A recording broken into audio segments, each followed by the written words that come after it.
Good morning. I'd like to go into the next, if you will, passage that we're going to be looking at in the book of Hebrews. And so it's going to be Hebrews chapter 7, verses 4 and 5. Let me go ahead and read it. It says, "Now consider how great this man was. Even Abraham, the patriarch, gave a tenth of the plunder to him.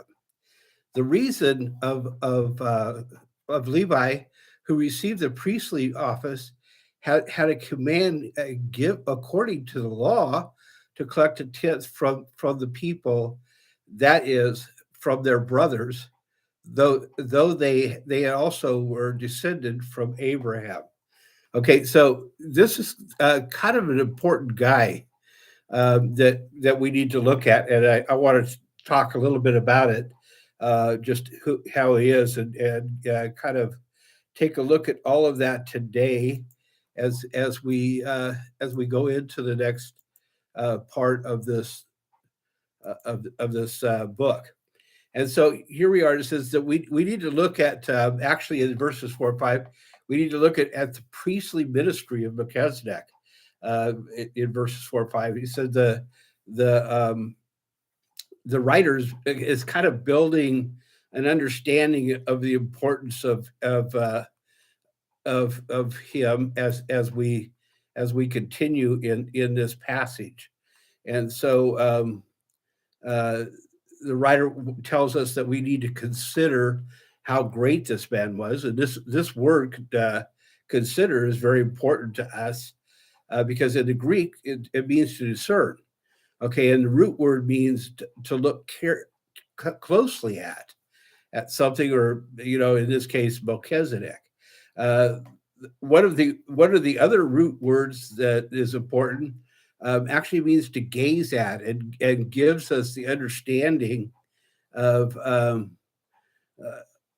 maybe to study and to look hard at. And you know what? There's not a lot said about him, but there is some things that we need to know. And we could do these things. We could study. We could gaze at. We could try to discern exactly what's being said, and who he was, and so forth. He's talking about something other than just a glance, and actually, it, it wants us to actually study the Bible. Okay, and it would be the same understanding as if somebody was telling you need to study the Bible and look at it much more closely than just giving it a cursory reading. And what he wants us to see is how great the man is, and great is the word of dignity for Melchizedek. And so the word dignity is important to me. The dictionary says it's high rank, office or position, a title of nobility, or honor. And so the writer is wanting us to understand the high rank and office of this Melchizedek. Okay, and the high rank of this person it was shown by Abraham's response to him, if you will, and it actually goes back, and it's talking about the descendants of Abraham, and it's talking about is that Abraham, they were in Abraham, they were descendants of his, but they were in Abraham when he actually tithed. Okay, so this high rank of this person is shown by Abraham's response to him. Abraham, the patriarch, actually means the progenitor, and this word means direct ancestor, or originator, or founder. And if you look at Genesis chapter 17, verse 5, the father of many nations. The word father means chief or forefather. And so the forefather of us in the faith is the example. He did this showing another's superior rank of an office to someone else. And if you look at John chapter 8, verse 39, uh, they were claiming Abraham as their forefather, whom they considered great among them, if you will. And if you look at John chapter 8, verse 34 through 40, in context, they were in fact Abraham's children. You would do what Abraham did. Okay, so basically, if they were actually his children, they would have followed the same things that Abraham did. And so this goes back to Galatians chapter 3, verses 6 and 9. There's a faith required to be true descendants of Abraham. And this goes back to Genesis chapter 15, verse 6. Abraham believed God, and it was credited to him as righteousness. And our faith is seen and blessed through obedience. Okay. Now, this is the thing that many of us don't get, is that because what you believe in your heart is really how you're going to live your life. Okay, so when you look at Genesis chapter 22, verse 15 through 18, and look at verse 16, because you've done this, okay? And so his righteousness was seen through Abraham's righteousness, was seen through his acts and what he did next after he believed God. And if you look at James chapter 2, verse 14 through 24, faith and works are intimately tied together and can't be separated, really. And it's seen in this tithing part of this portion in Hebrews. The writer establishes a superior person, one that even Abraham deferred to in what he did. And Abraham was to give a tenth of his plunder. And if you look back at Genesis chapter 14, verse 18 through 20, this is Abraham met Melchizedek. And if you notice, Melchizedek brings bread and wine, okay, to Abraham. It's still part of the priestly things. And if you look back at Luke chapter 22, verse 20, this is known as the Lord's Supper or the New Covenant. And he took the cup, and so this is building, and I want you to see that as building toward the shadow and picture. We talked about that in Hebrews chapter 8 before, about the shadow picture, and which led me to some of the theology, or most of the theology I believe today. This goes back to Exodus 24, verses 1 through 8. When Jesus was doing this, he was referring to this moment. This is the covenant ceremony. And if you look specifically at verse 8, it goes back to Jeremiah chapter 31, verses 31 through 34. And this is the new covenant made with Israel, okay, and Judah. And is the direct link to Luke 22, 20 and Exodus 24, 1 through 8.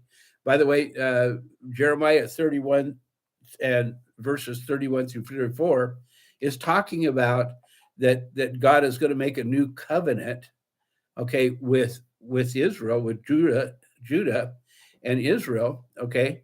And the new covenant is that he's going to give them a new heart, a heart of flesh, and he's going to write his instructions on their heart, so no one has to teach them. It'll come from within them, okay? And that's, of course, we recognize as the indwelling of the Holy Spirit. And so this is what he's leading into, and this is why it's so important, because it's actually a picture of Jesus Christ, this Melchizedek.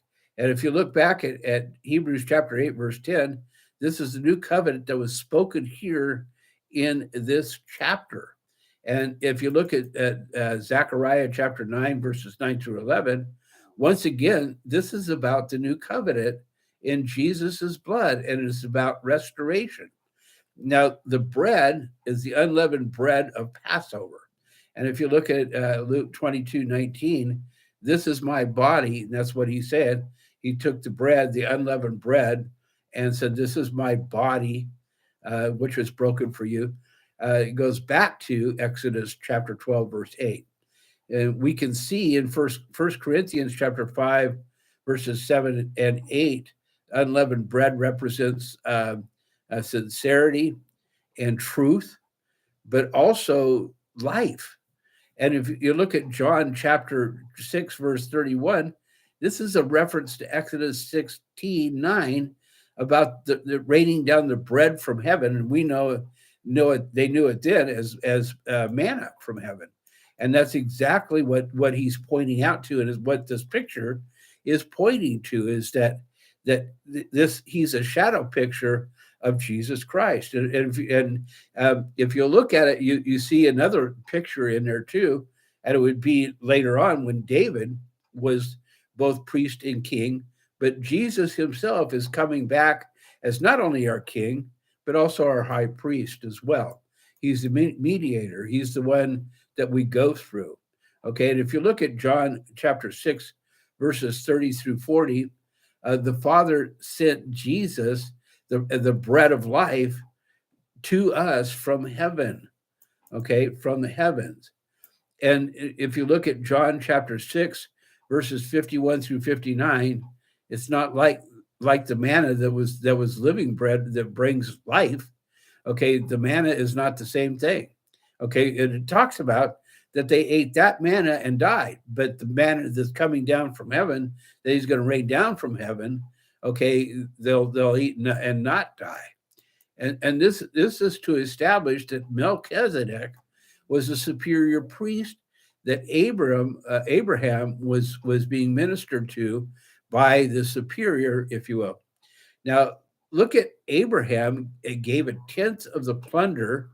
That was act that had been recognized as tithing back, at that time. And if you look at Numbers chapter 18 through 21, the tithe was given to the priest to as for their portion or inheritance, and for their service. Okay, and if you look at Second Chronicles chapter 31, verses 4 and 5, it's reestablishing the priesthood, if you will, and the word service in Hebrew is for work done, and it is in reference to ministering to the congregation. Okay, and this is where Paul got 1 Corinthians chapter 9, verse 14. And if you look at Matthew chapter 10, verses 8 through 10, those sent out were to make their living from what they were called to do. Okay, they were called in service to do ministry stuff. And in Numbers chapter 18, verse 26, Hebrews word for offering is sacrifice. So it becomes the part of your worship to him as well. And I'm talking about the tithing becomes part of your worship. And if you look at Deuteronomy chapter 12, verses 11 through 12, and chapter 12, the tithe is a place to worship, to look at, and to involve worship. One of those is your tenth.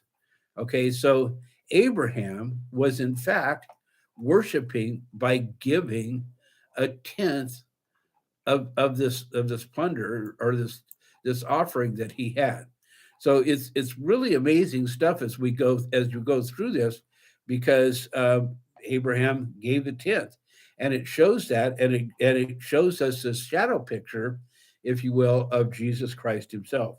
And so very exciting stuff, and I hope that you get blessed by this stuff.